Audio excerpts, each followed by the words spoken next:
Mga kalingap, ngayong araw na ito ay muli nating babalikan ang mga dati nating tinutulungan. Kukumustahin natin sila at ihahatid ng munting blessing na ibinahagi lang din sa atin. Marami man ang pagsubok ng buhay mo, kakayanin lahat ng mga ito.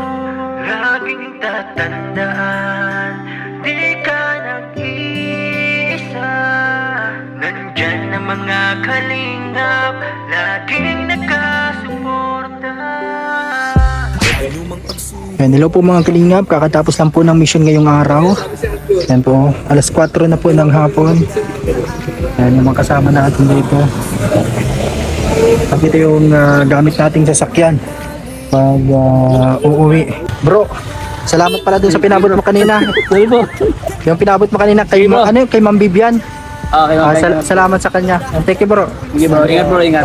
Yan, sa pinabot ni Ma'am Vivian kay Kuya Ato, salamat po. Tanggap natin yung 2,000 pesos. And ngayon po, papauwi na muna tayo. Dahil tapos na po yung mission ngayong araw. Bukas na naman po ulit. Pero dadaan tayo sa bilihan ng gulay. And syempre, i-share din natin sa ibang mga mga tinutulungan din natin yung blessing na natanggap natin. And kahit simpleng bigas lang po. So let's go po. Uwi na muna tayo mga kalingap. And mabili po tayo ng bigas. Ito po dun sa pinigay sa ating blessing. Sure din natin. Ano mang pagsubok ay kakayanin yan. Problemang pinagdadaanan, malalampasan. Patuloy ka lang manalig, hindi ka pababayaan. Laging tatandaan, kalingap ay laging nandyan. Team Kalingap na handang tumulong sa nangangailangan. Lahat ay gagawin para sila ay matulungan. Mga tao ay hirap at wala sa Po. Lagyan natin dyan. At ihahatid po natin dun sa mga dating beneficiary natin na hindi na po natin na babalikan. Yan, kumustahin po natin sila. man ang pagsubok ng buhay mo, kakayanin lahat ng mga ito. Laging tatandaan, di ka nag-iisa. Nandyan ang mga kalingap, laging nakasuporta. Ano mang pagsubok ay kakayanin yan. Yan po, nakabili na tayo ng isda. Mabili din tayong okra at gulay doon sa may unahan na po. So tara po. Patuloy ka lang manalig, hindi ka pababayaan. Laging tatandaan, kalingap ay laging nandyan. Team Kalingap na handang tumulong sa nangangailangan. Lahat ay gagawin para sila ay matulungan. Mga taong naghihirap at walang-wala sa buhay, nandyan kayo para sila ay matulungan. Kuya Wal Santos, Ito na po yung nabili nating gulay. nakasama sa Yan, may okra na. Yan yung importante dito, yung okra para pambababa ng sugar. So tara na po dun sa pupuntahan natin. Sa may hirap na kapwa. At magagabi na din po, tama-tama. May isda na at bigas na nahatid natin sa kanila. Malayo pa po yun, doon pa po sa unahan. Tapos makanan pa, medyo malayo pa. Hello po mga kalingap, Papa Franz Vlog Official sa ating YouTube channel. And buti nakasalubong natin si Lovey Daniela dyan sa may labas, doon sa tambayan nila. So meron tayong taga-camera ngayon. Ito yung binili natin doon sa labas po pagkatapos ng mission ngayong araw. Salamat kay Kuya Ato, kay Kuya One TV sa pag bigay niya kanina nung blessing galing kay Ma'am Vivian ng Jomcar 18. Maraming salamat po. Yung iba binili natin ng bigas at pangulam natin ngayon at i-share din natin sa iba. So ito po, ito yung nabili natin bigas. Ay, bigas. Isda pala to. Sabi ko yung bigas. Munting bigas lang po ito. At bukas may bibigyan pa rin tayo. So hatid natin dito pala Ate Gina. Yung kumustahin natin. Dito po, tao po. Oy! Kuya Maui! Tao po. Nandito sila. Dito labi, andito sila Kuya Maui. Kamusta po? Dito si ngayon lang po nakarating dito ulit. May munting bigas po dito. Bigas po. Galing din doon sa may kasing blessing sa amin ka. Nagdinala lang din ako. Ito po isla Kuya Kailangan, Ano pong pinagkakabalan nyo lang ngayon Kuya Maui? ano po kami, nagpulok ng pinyas, naghakot. Sa Pinyahan po kayo nagtatrabaho ngayon. Kasi Mayo trabaho, mayo. hindi po kayo nakakatinda ng isda ngayon. Nakakatinda, mayo pang pambakal. Malampang biling puhunan ng isda. Yan po sila Kuya Maui, sila yung binablog din natin dito na mag-asawang paras may kapansanan pero nagsisikap sa buhay. Yan, na ang sideline po nila, ang trabaho ni Kuya Maui dito ay nagtitinda ng isda.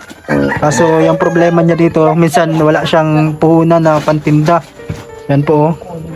Nagtsatsaga siya ngayon sa mga pinyahan po, sa mga taniman. Tapos dito po si Ate Gina. Kumusta po yung anak niyo? Yan mga pararas po yan, maaral. Nag-aaral na lahat. Oo. Ito pang ilan to? Ang tibay magsayaw Ayan, Nasayaw, Boksingero kaya to tol. Yan ang bunso. Nag-aaral na din po ba yan? Oo, nag-aaral na yan. Nag-aaral. Nag-aaral. Tapos si Ate Gina, nandito ka po sa simpleng bahay lang din nila dito. Ano libangan mo lang po ngayon? Nagsisira cellphone. Yan, sabi niyo po dati sira yung TV niyo dito, hindi nagana yung Yan po. Yan si Ate Gina. Yan po. Tapos yung kanyang asawa dito si Kuya Maui. Yan po. Na bisita natin dito. Ngayon lang din po ako dito at ngayon lang din po kami naglipat sa muna. Dito sa may Kalakuyan ninyo. At nagalista din po kami dun sa dati naming tinutuluyan. Yan po sila dito. Kailan po ang pasukan ng mga anak nyo po? 16. Ngayon po di malapit na sa Lunes. Lunes yan, Yan po. 16. Lahat po sila nag-aaral? Oo. At kasi na nag-aaral, Yan, tatlong anak nyo po, Tatlo. Nasaan po yung ibang anak nyo? Naglalaro? Nandito sa plaza. Sa mga kalaro, mga bata yaon dyan, Yan po si nagpartingan. Kuya Maui. Ayan po. Ayan yung panganay mo. Anong grade na po yan? Grade 2 na yan. Grade 2 na. Yan po ang panganay nyo. Ano nga pong pangalan niyan? Yung panganay nyo yan? Ginaline. Yan Nahihiya siya. Yan po si Ate Gina. Tapos si Kuya Maui. Binisita natin dito at tinatidan po ng munting bigas. Isda. Yan para may pangluto po kayo. Isda. Para ulamin nyo po ngayong gabi dito. Yan po. Ganito po yung mga tinatanim nyo to. Yan. Anong tawag sa ganitong pinya? Hawaii. Ganyan ang Hawaii. Hawaii na pinya. Sa may saan po kayo dito nagtatanim ng pinyahan or sa may ilog, sa may burok-busok. doon pa sa unahan. Yaon duman tinatanuman ko. Tinatanaman mo po. Yan po yung trabaho niya po ngayon mga kalingap habang hindi siya nakakatinda ng isda. Pero dati po natinda kayo madaling araw pa lang napunta ka na sa bilihan ng isda sa Pandawan para magbili ng mga isda na titinda. Po dito. Alas 2 na kasi ako duman. So yan po ang pinagtatsagaan niyo po ngayon na trabaho. Si Ate Gina dito. Siya lang po yan nandito sa bahay niyo pag nagtatrabaho kayo kasama yung mga anak niyo po Siya lang uwi Ito naglalaro yung mga bata Yung mga anak ni nila Ate Gina. Yan. Labas. Naglalaro sa labas. Yung isa po nasa layasan din. Yaon niya sa may basketballan dyan, sa may mga haki din. Opo. Yaon lang ito dyan, karawat. Sige po. Yan po si Ate Gina. Yan, ingat po kayo dito Ate Gina. Kuya hayaan nyo po sa sunod pag may mga sobrang blessing. Dadaan po kami dito. Medyo malapit na din po yung inuuwian namin. Dito lang din sa San Jose. Nagbalik na din po kami dito sa Barangay San Jose. Yan po. Yan. Si Ate Gina, hindi siya nakakalayas po. Lagi lang siya nandito. Diyan lang yan. Nakakaupo lang. Pero minsan, sana po ang napuntahan niyang lugar na naka-experience na siya maggala sa kung saan dyan na Doon sa bahay nila sa Kayunan pag may pa may service yan. sa bahay niyo po doon sa kamag-anak niyo po. Ayo, siguro po sa sunod Kuya Ronnie, minsan pag halimbawa tayo, gusto niyo magsama minsan mapasyal tayo sa Bagasbas o sa may tabing dagat kasama siya pag may sasakyan na. Maganda yun para maka-experience siya makalabas pa Ay para makalayas-layas. Yan, hindi po kasi siya nakakalakad nakamang lang siya ang tao dito, nakakapit lang siya sa mga dito sa mga kapitan na ganyan. Hinahirapan po maglakad. And so hindi niyo pa pala na experience na magmamasyal sa ibang lugar na Nakapasyal na po ako, kuya. Kaso bihira lang po. Bihira lang. Kaya dito siya lagi sa bahay, sa kwarto. Yung sira na din po pala yung pintuan niyo po mga lang din po, plywood. Yan po ilang taon ka na nga po ngayon, Ate Gina? Mga 48 ako. Mga 48. Yan po, meron silang 3 anak. Tapos nag-aaral po parehas. Meron na po silang mga gamit sa school ngayon. Meron na po. Meron. Malapit na po kasi yung pasukan.